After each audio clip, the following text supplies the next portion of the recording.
Olá e bem-vindos. Vamos mergulhar numa ideia que literalmente mudou o mundo para sempre: o humanismo. Pensem nisto como se fosse uma espécie de grande atualização de software para o cérebro humano, uma que deu o pontapé de saída para a nossa era moderna. Vamos lá ver como é que tudo isto aconteceu. Bem, tudo começou com esta pergunta, uma pergunta que na altura era absolutamente revolucionária. Durante séculos, a resposta para quase tudo era à vontade de Deus. Mas e se, em vez de estarmos sempre a olhar para o céu em busca de respostas, começássemos a olhar para nós próprios? E se o ser humano, com a sua inteligência, a sua criatividade, estivesse no centro de tudo? Foi esta pequena faísca que acabou por incendiar todo um novo movimento de pensamento. E esta imagem resume na perfeição essa grande viragem. De um lado, tínhamos o teocentrismo. Teo vem do grego para Deus. Era a visão de que Deus era o centro do universo e a vida aqui na Terra era só uma passagem. Do outro lado, surge o antropocentrismo. Antro significa ser humano. A ideia passou a ser outra. Os seres humanos, com a sua capacidade de pensar, de raciocinar, podiam e deviam ser o foco. A vida, aqui e agora, passou a ser vista como algo extremamente valioso. Então, na prática, o que é que esta mudança de foco significava? Nesta primeira parte, vamos explorar as ideias-chave que deram forma a esta mentalidade completamente nova. A palavra-chave, como vimos, é antropocentrismo, mas atenção, é muito importante perceber isto. A maioria dos humanistas não deixou de acreditar em Deus. O que eles fizeram foi começar a acreditar muito mais no potencial dos seres humanos. A lógica era: se temos esta capacidade incrível de pensar, então vamos usá-la.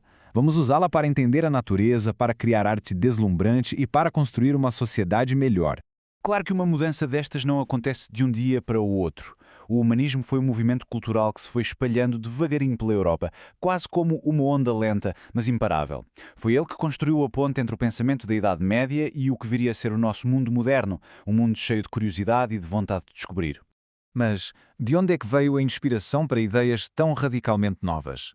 O mais curioso é que os pensadores humanistas encontraram as ferramentas para construir o futuro num sítio inesperado, o passado distante. Vamos ver como?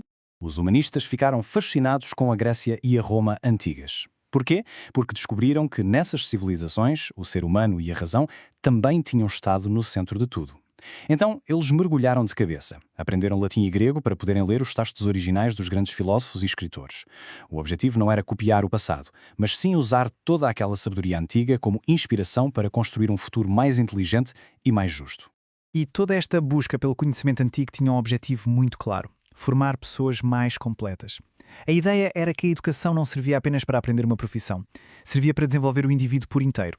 Uma pessoa que soubesse pensar por si própria, argumentar as suas ideias, apreciar a beleza e ser um cidadão ativo e responsável. A ferramenta para conseguir isto era o que eles chamavam de artes liberais. Disciplinas como a filosofia, a história ou a retórica não eram vistas como matérias para decorar, mas sim como um ginásio para o cérebro. Ao estudá-las, uma pessoa estava a treinar o pensamento crítico, a aprender a distinguir um bom argumento de um mau e a preparar-se para ter um papel ativo na sociedade. O objetivo era, no fundo, libertar todo o potencial da mente humana. E quais foram os resultados de tudo isto?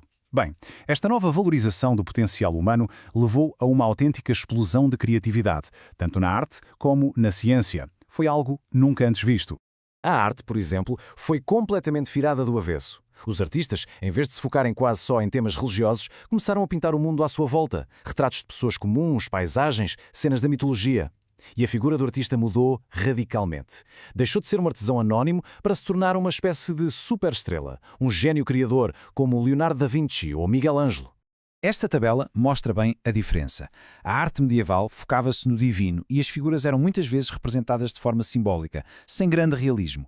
Agora, comparem isso com a arte humanista. Os temas tornaram-se muito mais variados. A técnica ficou super realista, com a descoberta da perspectiva que dava profundidade às pinturas e com um estudo rigoroso da anatomia humana. O foco passou a ser a beleza e a perfeição do ser humano. Mas esta revolução não ficou pela arte. A própria maneira de fazer ciência e descobrir como o mundo funciona mudou para sempre. Em vez de se limitarem a aceitar as explicações dos livros antigos, os cientistas e pensadores começaram a querer ver com os seus próprios olhos.